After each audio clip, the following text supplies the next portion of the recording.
السلام علیکم ناظرین، ڈاکٹر دانش ریئل فوکس کے ساتھ حاضر ہے۔ ابھی ریسنٹلی ایک فیصلہ آیا ہے آپ نے دیکھا ہوگا کہ مظاہر نقوی صاحب کا جو تھا وہ کیا نام ہے سپریم جوڈیشل کونسلز میں انہوں نے ان کا کیس چلا اور وہ کیس ابھی آگے بڑھ رہا تھا کہ انہوں نے استعفیٰ دے دیا، اور سب کو پتہ ہے کہ انہوں نے استعفیٰ کیوں دیا۔ یقیناً وہ اس کرائم کا حصہ ہیں جو ان پر ایلیگیشنز لگایا گیا ہے، تبھی انہوں نے اس کو ڈیفینڈ نہیں کیا۔ حالانکہ انہوں نے کہا ہے کہ مجھے اس سپریم جوڈیشل کونسل پہ اعتبار نہیں ہے، لیکن ان کا کرائم اتنا اوپن ہے کہ ان کو بھی یہ پتا تھا کہ سپریم جوڈیشل کونسل میں جب بھی یہ کیس، کیونکہ اس سے پہلے عطا بندیال صاحب تھے، عطا بندیال صاحب نے اس کیس کو سپریم جوڈیشل میں جانے نہیں دیا، اور ان کو بھی پتا تھا کہ یہ کیس سپریم جوڈیشل کونسل میں جائے گا تو مظاہر نقوی صاحب یقیناً اس کا حصہ ان پر چارج شیٹ ہوگی اور فرد جرم ہوگا اور پھر ان کو سزا ملے گی۔ اور اب جب کہ جسٹس قاضی فائز عیسیٰ کے آنے کے بعد یہ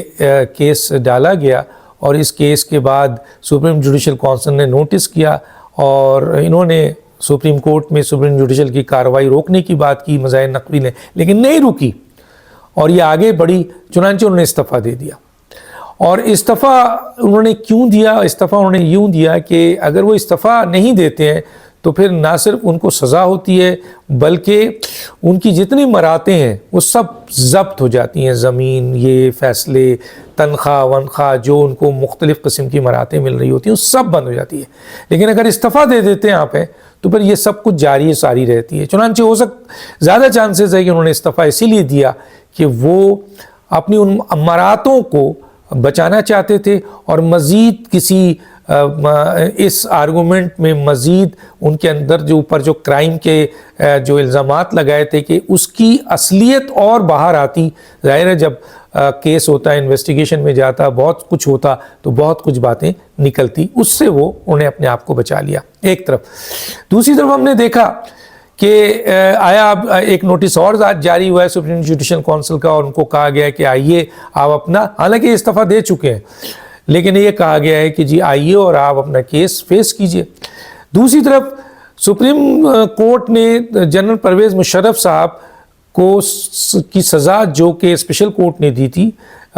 ایک کورٹ ہوتی لوور کورٹ، اس نے دی تھی، اور اس فیصلے کو برقرار رکھا، ان کی سزائے موت کو برقرار رکھا گیا۔ حالانکہ لاہور ہائی کورٹ کا فیصلہ مختلف آیا تھا، لیکن سپریم کورٹ نے پرویز مشرف کی سزا کو، سزائے موت کو برقرار رکھا۔ حالانکہ صدر پرویز مشرف صاحب اب اس دنیا میں نہیں ہیں، ان کو پورے قومی اور فوجی اعزاز کے ساتھ دفنا دیا گیا، لیکن اس کے باوجود سزا دی گئی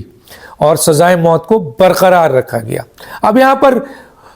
دو اسکول آف تھاٹس تو آئے ہیں، ایک اور بھی آیا لیکن دو اسکول آف تھاٹس ہیں۔ جنرل پرویز مشرف کو جو لوگ ڈکٹیٹر مانتے ہیں اور ان کو آئین توڑنے والا مانتے ہیں، آئین شکن مانتے ہیں، ایک جمہوری حکومت کو ختم کرنے کا ذمہ دار مانتے ہیں، جو بھی، وہ ان کو کہتے ہیں کہ یہ بالکل صحیح سپریم کورٹ نے فیصلہ دیا۔ لیکن جو پرویز مشرف کو اس وقت جو حالات تھے اس کے اوپر وہ آئے اور انہوں نے پاکستان کو ان مشکلات سے نکالا، اور 10 سال پاکستان کو بہترین حالات میں لے کے آئے، اور بہترین اکانومی دی، بہترین ملک کو ترقی دی، ہر جگہ ترقی دی۔ جو لوگ پرویز مشرف صاحب کے اس اقدام کو سراہتے ہیں، انہوں نے اس فیصلے کی تنقید کی اور بہت سخت ناراض ہوئے۔ تو دو اسکول آف تھاٹ سامنے آئے، لیکن ایک اسکول آف تھاٹس اور بھی آئے، وہ بھی سامنے آئے، اور اس نے بھی آ کر یہ کہا کہ پرویز مشرف صاحب سے آپ نے سزائے موت تو برقرار رکھی، کیوں؟ کیونکہ انہوں نے آئین شکنی کی تھی، یا آئین کو انہوں نے کالعدم کیا، یا اس کے کچھ حصے کو کالعدم کیا گیا۔ دوسری طرف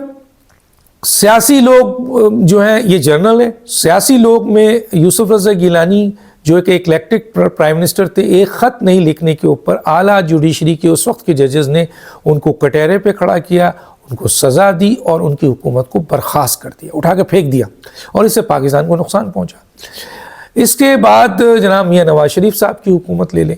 ان کی حکومت کو ایک پلاننگ کے تحت اعلیٰ جوڈیشری نے ان کانسٹیٹیوشنل، ان لافل فیصلہ دیتے ہوئے ان کی پوری حکومت کو اٹھا کر پھینک دیا۔ اس سے میاں نواز شریف صاحب کو نقصان صرف نہیں پہنچا بلکہ اس وقت چلتی ہوئی ایک حکومت کو دھچکا لگا، جس کا نقصان پاکستان کو بھی بہت بڑا پہنچا۔ یہ بھی اعلیٰ جوڈیشری نے کی۔ ذوالفقار علی بھٹو صاحب جو پاکستان کے ایک بڑے اہم لیڈر تھے اور ایک اہم موقع پر آئے ہوئے تھے، ان کو سزائے موت دی گئی، اور کس طرح دی گئی کہ لاہور ہائی کورٹ نے کیا فیصلہ کیا، اس کے بعد سپریم کورٹ میں ججز کی کیا ارینجمنٹ ہوئی، اور پھر ججز کس طریقے سے چھوڑ گئے، اور پھر لیو دیا گیا، اور پھر 4-3 سے ایک فیصلہ آیا اور ان کو پھانسی دے دی گئی، اور اعلیٰ عدالتوں نے اس کو پھانسی دی، اور اعلیٰ عدالتوں کے ججز نے جس میں بیٹھے ہوئے اس میں ایک نسیم حسن شاہ نے اس بات کو مانا کہ یہ جو پھانسی ہے غلط دی گئی ہے، انکانسٹیٹیوشنل ان لافل پھانسی دی گئی ہے، اور اب وہ کیس سپریم کورٹ میں اب چل رہا ہے کہ وہ پھانسی صحیح تھی یا غلط تھی۔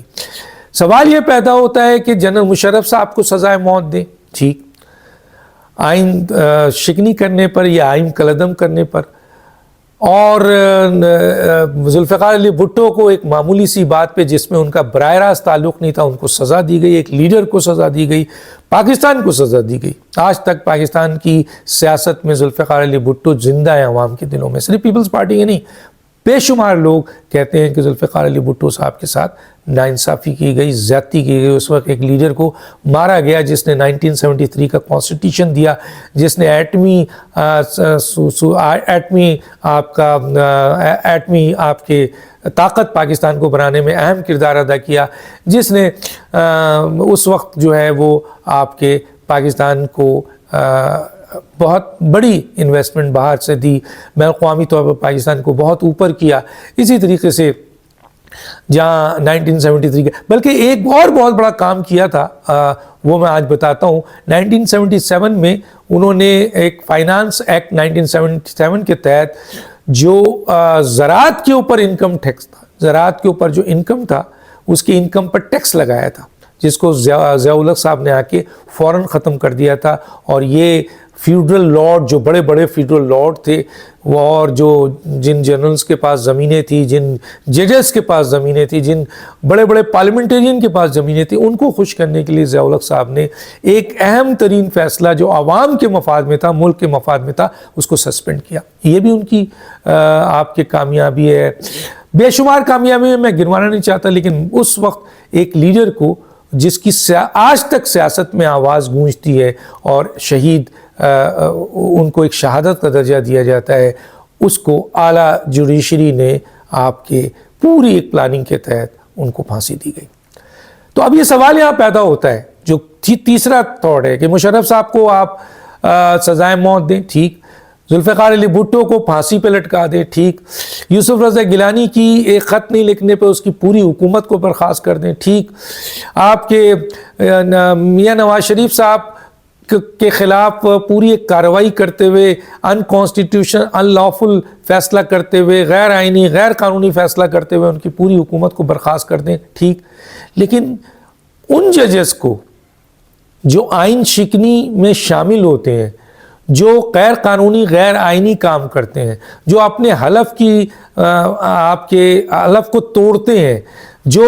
غیر آئینی کام کرنے والے، غیر آئین شکنی کام کرنے والے کو تحفظ دیتے ہیں۔ اگر میاں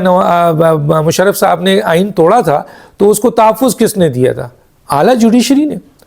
اس کو پارلیمنٹ نے تحفظ دیا۔ تو کہنے کا مطلب یہ ہے کہ پرویز مشرف کو پھانسی، سزائے موت، ذوالفقار علی بھٹو کو پھانسی، یوسف رضا گیلانی کی حکومت برخاست، ملک کو نقصان، نواز شریف صاحب کی حکومت برخاست، تائیات نااہلی، ملک کو نقصان۔ لیکن جو اعلیٰ عدالتوں کے ججز ہیں، وہ جو آئین توڑتے ہیں، وہ جو آئین شکنی کرتے ہیں، وہ جو حلف توڑتے ہیں، وہ جو آئین شکنی کے اوپر تحفظ فراہم دیتے ہیں اور اپنے عہدے کا ناجائز استعمال کرتے ہیں، کیا ان کے لیے سزائے موت یا ان کے لیے پھانسی نہیں ہے؟ یہی بات چھوڑ کے جاتا ہوں۔ ڈاکٹر دانش کو یاد دیجیے، اللہ حافظ۔